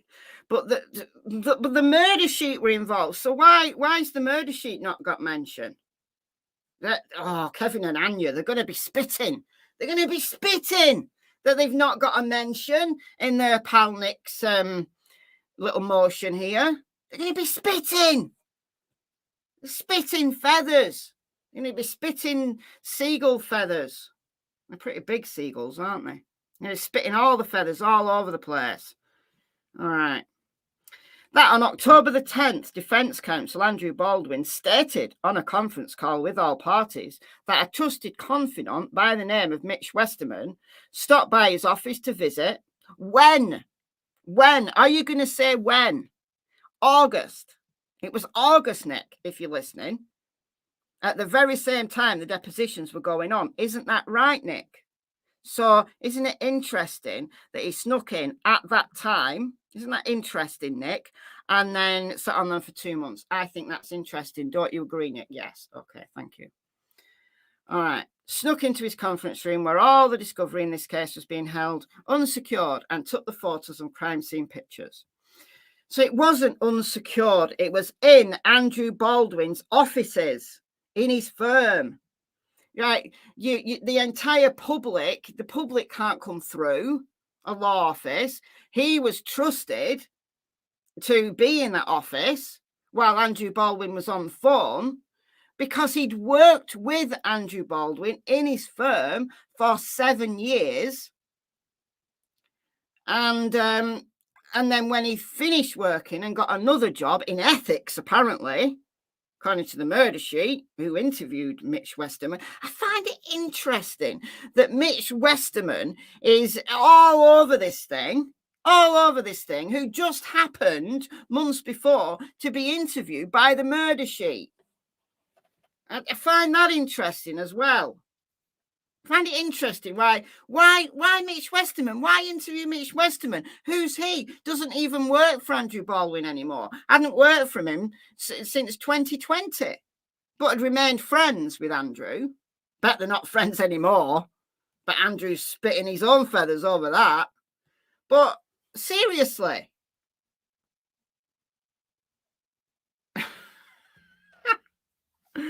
Oh dear. Oh, the murder sheet. They do my head in. They do my head in. They're not going to mention. They're going to be so upset. So upset. All right. Defense counsel Baldwin stated this occurred without his permission and he had the picture stolen. Yes, it's going through court now. It's going through court. Ironically, this was hours after investigators spoke to Forston and determined that Mitch Westerman leaked the photos and he was connection to the defense. So what? So what? I don't see that's ironic. You'd been informed, Nick, and you were doing your own little investigation, like flaming Hong Kong Phooey, and not even told Baldwin. No. Not even told Baldwin that you were doing your own little secret investigation. It's like your little late night YouTube visits to Brandon Woodhouse's YouTube channel. My God. All right. That the investigation by the Indiana State Police revealed that Mitch Westerman previously worked for Baldwin. You didn't need the Indiana State Police to find that out. What, they had to get the Indiana State Police to find that out? Just go and listen to the Murder Sheet podcast and you'd have found that out. Come on, Nick, you're slacking. You're slacking.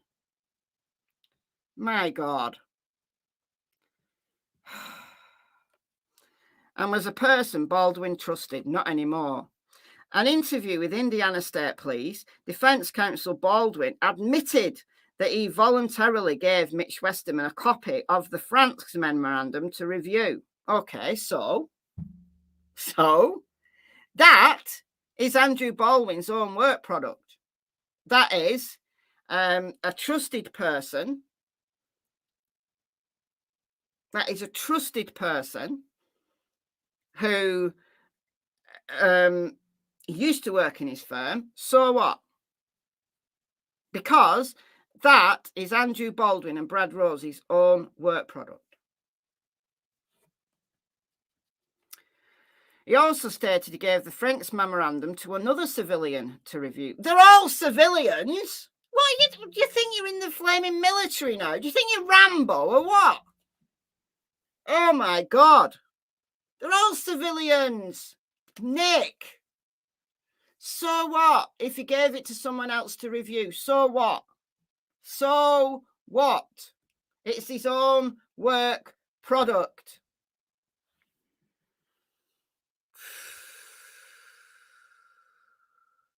No, you're wrong. The memorandum did not include sensitive crime scene photos. No. It's obviously clear that Nick hasn't read the memorandum. The memorandum did not include any exhibits. I've got the memorandum, Nick. Do you need a copy? I can email it to you if you want. No, You're wrong. You're totally wrong. That is so misleading. The memorandum was 136 pages. It linked, it said, see Exhibit A or Exhibit 5, whatever. Many of those exhibits, it said, were confidential. So were in the court system somewhere, confidential. So would never be released ever. But no exhibits were with that memorandum. So you're wrong. That giving Mitch Westerman or anybody else a copy of that memorandum before it came out, before it was uploaded to the CCS, would not have given anybody access to the exhibits. You are wrong, Nick. Go away. Sit down and put your hands on your head. You're an absolute dunce. Seriously. That is so misleading. Specifically, the investigation revealed that Mitch Westerman gave the photos to an individual named Robert Forston. You've said that already. Who then passed them on to individuals who distributed them throughout the internet. Yes, and that's on them. That's on them. The fact that Mitch Westerman sat on those photos for 2 months until you were in a little bit of a sticky situation and he decided to, press go. I don't know whether you did or not, but I'm talking to Nick directly now because I know he browses YouTube. Oh, dear. Yeah, face the corner.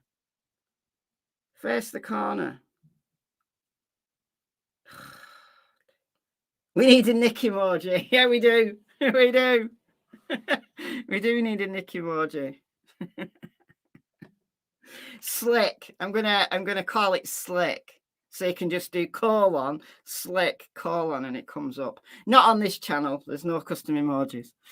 But over on the other channel. Yeah, I'm gonna do that. All right. Okay, where was I? We're nearly at the end, guys. We're nearly done. Okay, so October the 12th, Defence Counsel Brad Rosey submitted a letter to this court admitting that both he and Defence Counsel Baldwin had agreed to store the discovery in the conference room in Defence Counsel Baldwin's office. Further, Defence Counsel Rosey admitted that Mitch Westerman had access to the conference room and took the photos.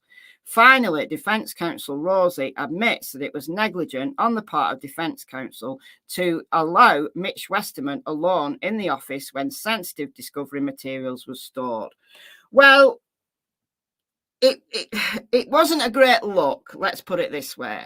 But as I said at the time, right, if I was still working at a university and, I had an office and let's say, for example, an ex-colleague who'd worked with me for 7 years, who I implicitly trusted, who no longer worked there, but I still trusted him, I was still the friend, and I went to answer the phone.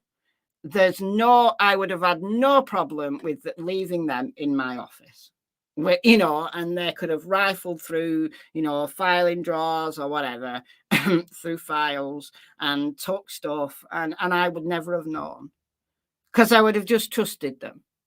If you work with somebody for that long and they've got integrity and you don't even think that they're going to do something like Mitch Westerman did. So, yeah, you could say, yeah, it was naive. I think it's naivety rather than negligence. But but it's on Westerman. It's on Westerman for doing that. Okay. See Section 4 of the letter filed with the court. What letter? Section 4 of the letter filed with the court. What letter? We've not seen this letter. You're concealing things from us. What letter? Then in Section 10 of that same letter, what letter? Defence Counsel Rosey accepts responsibility for the lapse in security that caused the photos to be leaked. No. Why would Rosey accept responsibility? It wasn't Rosey's office. They right. Rosey and Baldwin work in separate firms in different towns. different tones. So, no, it was Baldwin's office, not Rosie. Admitting this to the court, they are in indirect contempt of the court's orders. Oh, you are really reaching there. On October 18th, 2023, Mitch Westerman submitted an affidavit to this court stating that he, in fact, went into the conference room, defense counsel Andrew Baldwin, and took pictures. When? I want you to tell me when. Was it August by any chance? Yes, it was. So why are you not mentioning August? I find it interesting that he's not mentioning the month this happened and the fact that it was months before these things came out. The investigators were able to retrieve messages between Robert Forston and another individual that showed Robert Forston had detailed real-time knowledge about when evidence was submitted to the defense and the contents of that evidence for weeks before the photos were leaked. Well, without seeing those messages, I don't know what to make of that. So are you going to release those messages, Nick? So between Robert Forston and another individual. So who's the other individual? And where are these messages? Forston also knew the actions defense took in trial preparation, leading law enforcement to believe that this was not a one-time act of a person who a consistent leak of information and discovery in this case, but a consistent leak of information and discovery in the case. Well, that's an interesting speculation, but I'd like to see the evidence. Is Bridge Guy a deep fake of Rich Dallin? No, Bridge Guy isn't a deep fake, no.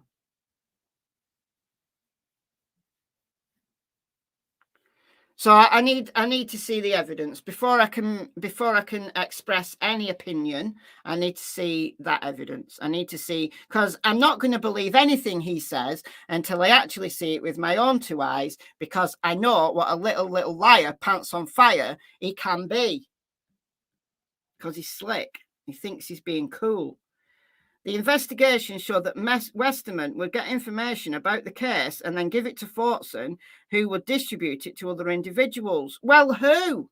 You need to be clear. So was Mitch Westerman, did Mitch Westerman distribute information to Barbara MacDonald? Did Mitch Westerman distribute information to Chris Todd? Because if he did, then that's very interesting, but I need to see the evidence, because clearly Barbara MacDonald had the Odin report on Court TV, and Chris Todd said he'd seen crime scene photos in December of 2022.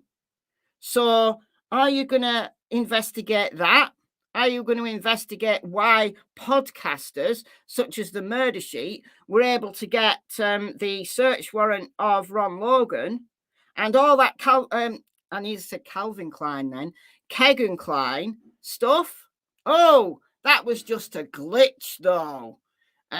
Yeah, we've got to believe that was just a glitch because Kevin Greenlee said so. I don't think so. I need to see the evidence. That investigators attempted to interview both Mitch Westerman and Robert Forston, each of which declined. No, Mitch Westerman is going through court. And investigators did interview Robert Forston, I believe, shortly after he then took his own life. So that is a downright lie.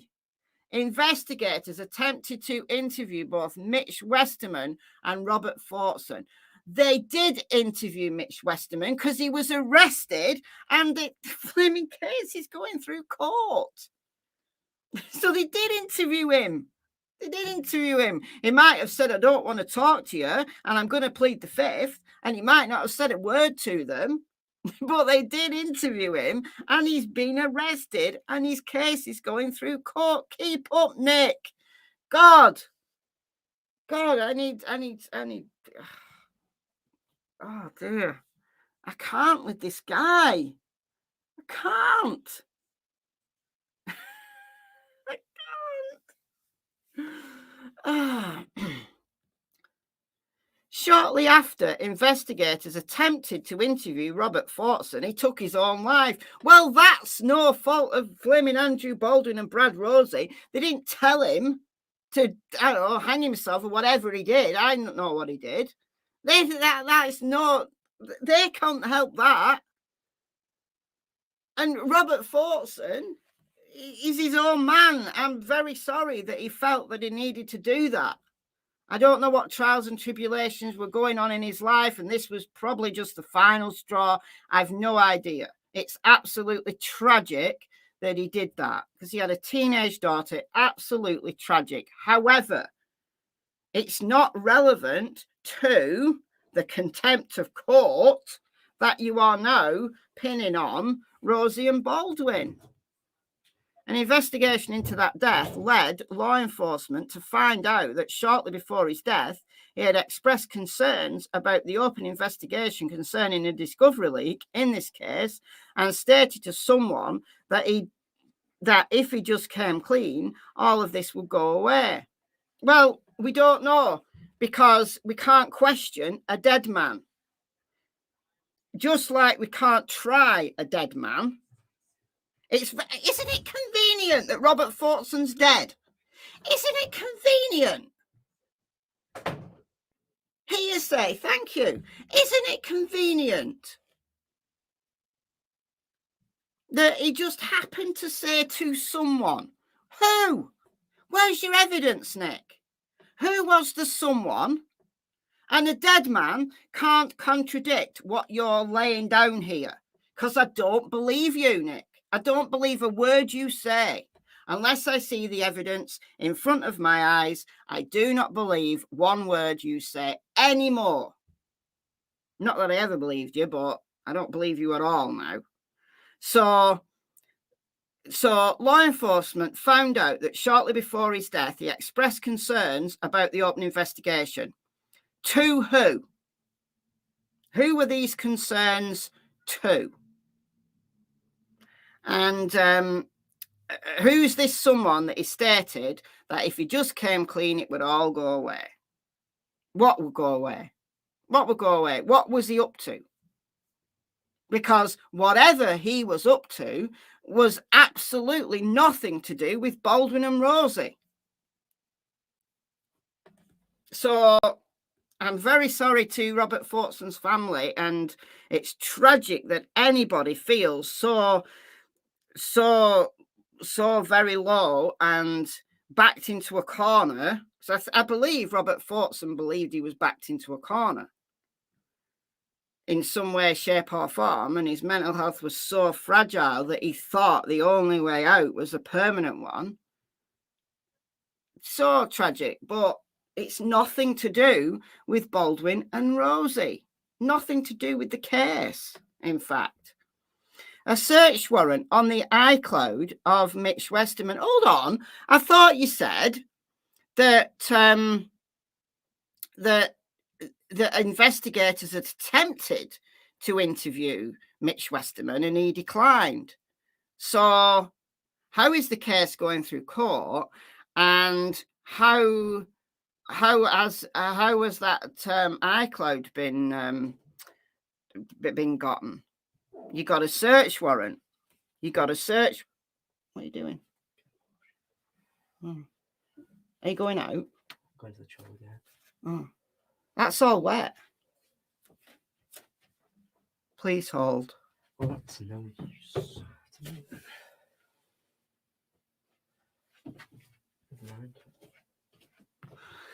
My God. Okay.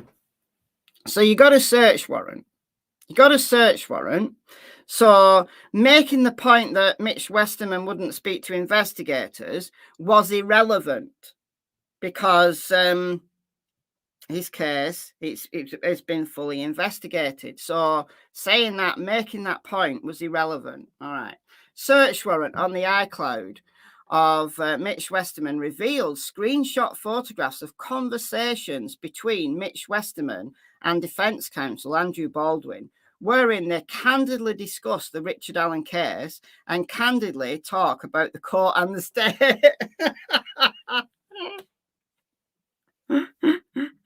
Oh, little Nicky's got his little knickers in a knot. So what? Listen, so what? You know, they probably said, oh, that Nick McClelland is such a slick bastard. I'm fucking sick of him. And, you know, I wish he'd go and get a different job. Yeah, they probably said things that upset little Nicky's delicate sensibilities. And they probably said, oh, that Judge Gull, you know, she's incompetent. That Judge Gull, she needs to brush her hair before she comes into court. You know, they probably said stuff like that. All right. But why did Mitch Westerman have screenshots of conversations? Why? Why had he taken screenshots? It's almost like he was storing these things up. Because, you know, if they'd found him in his text messages, that's fair enough. But no, there were screenshots in his iCloud. So he'd taken screenshots of conversations and then deleted the conversations, presumably, and then put the screenshots in his iCloud to save for a future time. So why would he do that? Why would he do that if he wasn't going to attempt to set Andrew Baldwin up at some point in the future? So once again, I need to see these text messages. And I want to see if Mitch Westerman was saying things, you know, like, oh, what do you think of Nick? He's a bit of a dickhead, isn't he? And Andrew Baldwin agreed. You know, you need to see the nuance there. And I certainly wouldn't say that private conversations between people is contempt of court. I wouldn't say that it is. So displaying a free flow of information that is protected by the court's gag order and the order protecting discovery. No, that's a private conversation. No, this is absolutely not in contravention, if that's even a word, of the gag order. He needs to go and read the gag order because they can have private conversations. It's just they're not allowed to talk to the media. They're not allowed to put it in the public domain. It's not allowed to be public like dissemination. A private conversation between Andrew Baldwin or Brad Rosie or the judge or whoever or the family members are allowed to talk to each other. They're allowed to talk to each other.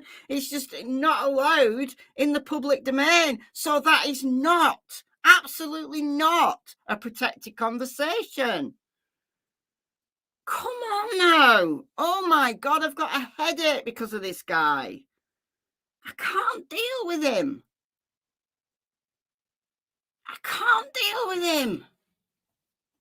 He's such a slime ball. I'm losing my voice. He's such a goddamn slime ball. We're nearly done, honestly. That the investigation shows that defence counsel failed to secure evidence and discovery materials in this case, specifically graphic crime scene photos. They were in Andrew Baldwin's office in his firm. He hadn't left them out on the street. Like, he didn't post them. He didn't have billboards made of them. He didn't invite people in from the street to view them. They were in his offices, in his firm. Oh, man. Man. And it's Mitch Westerman who's responsible for distributing them to the public. And put on the internet in violation of the court order dated February 17th. Well, tell that to Mitch Westerman and whoever else distributed them, because Andrew Baldwin was unaware of it. We're going round and round and round in circles here. And the Supreme Court justices weren't even that bothered about these things. They were like, you know, like, really? Does that really count as gross negligence? Like, the Supreme Court justices were like, so what? I mean, they were like, so what? Then on October 19th, and again at the hearing held on October 31st, David Hennessy, attorney for Andrew Baldwin, suggested to the court that both attorneys be sanctioned for their actions. Those sanctions have yet to be addressed. Why have they not been addressed? Because your friend, Nick, the dishonourable Francis C. Gull, decided to disqualify them, not sanction them. And she's not even paying them anyway. Brad Rosie has had no pay on this case since May, according to the affidavit from yesterday's court filings, that the state was notified in the beginning of the leak by the defence, by the families of the that the state was notified in the beginning of the leak by the defence, by the families of the victims. That's completely not grammatical. So the families informed the state of the leak by the defence. So how did the families? So now you're trying to tug on our heartstrings now, Nick. How did the families know this came from the defence? The families did not, I'm quite sure, did not go to you, Nick, and say the defence are leaking crime scene photos. I'm sure they didn't. They wouldn't have known where those leaks were coming from. Since that time, the state has had an opportunity to talk to the families of the victims about the photos and the information that was leaked. The amount of harm and re-victimisation that this has caused the families of the victims is unmeasurable and incurable. It's horrible, absolutely horrible that they are in this position. It's horrendous, absolutely horrendous for those families. However, it is the issue relating to Mitch Westerman, not to Andrew Baldwin, and especially not to Brad Rosie, because he wasn't there. He was in a different town, in a different firm. Oh, man. That the press release and 2 occasions of leaked information show a trend by defence counsel, Brad Rosie and Andrew Baldwin, of not being completely honest with the court, violating the court's gag order. No, they didn't. They did not. They have not violated the gag order at all, set in place to protect the integrity of the case, and failing to comply with the protective order put in place to protect the discovery in this case. They haven't released the discovery to anyone, actually. Wherefore, now comes the state of Indiana by prosecuting attorney Nicholas McClelland and swears under the penalties of perjury, and the information is true and accurate. No, it is not true and accurate. So you need to go back and you need to rethink some of those paragraphs. Oh, man. There you go. That's it. Absolutely insane. Insane. I've got a headache now. I really do. Maybe back, maybe not. You may be back and you may be not. Yeah. All right. Are you working tomorrow? Yeah. All right. It's Nick's truth. Yeah. Got chest pains. I genuinely do have a headache. I got to about page 3, I think, and started to get a headache.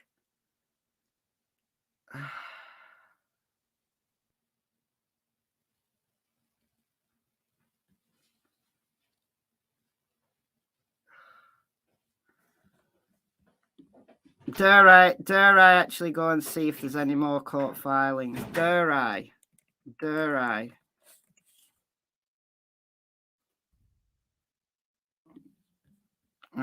I almost don't want to know. No, it doesn't look like there is. Doesn't look like it. What time is it in Indiana? Well, there's time yet. It's only 2:20 in Indiana, I think. Oh dear. There's time yet.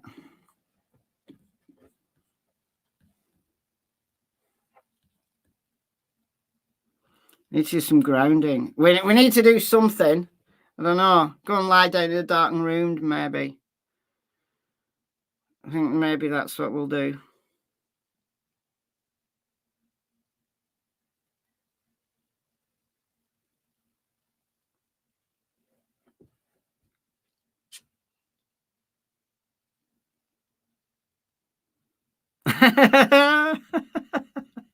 Are you playing 1.75 speed?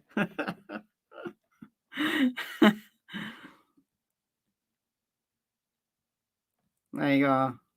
I'm correct. 7:20 here in Lancashire. It is indeed. Oh, not wrong one. It is indeed. All right, I'm going to go. It's only a small document, and I've been on here for over 2 hours. So I'm going to go. Yeah, she's not paid him. He's flaming well not paid him since May. Baldwin's got some money, but Rosie hasn't. He's not been paid at all. Insane.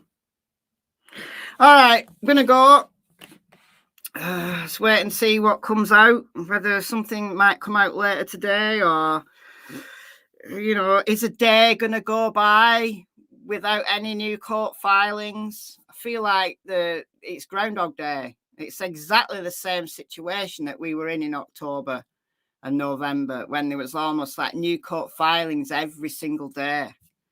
It's like going through the same thing again and again and again. But this is all very purposeful from both sides to put as much as they can on the record, because something big is going to happen. So let's wait and see. So thank you all for keeping me company. Thank you, as always, to the mods.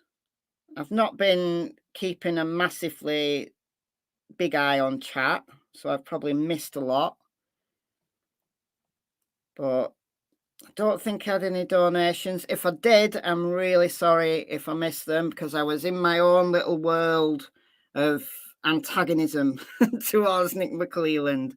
So if anybody did donate and I didn't recognize it, I thank you anyway.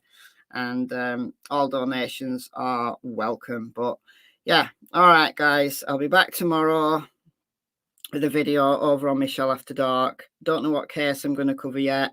It will be Delphi if anything else comes out today. So let's wait and see. All right. Enjoy the rest of your day. I'll see you soon. Bye, guys.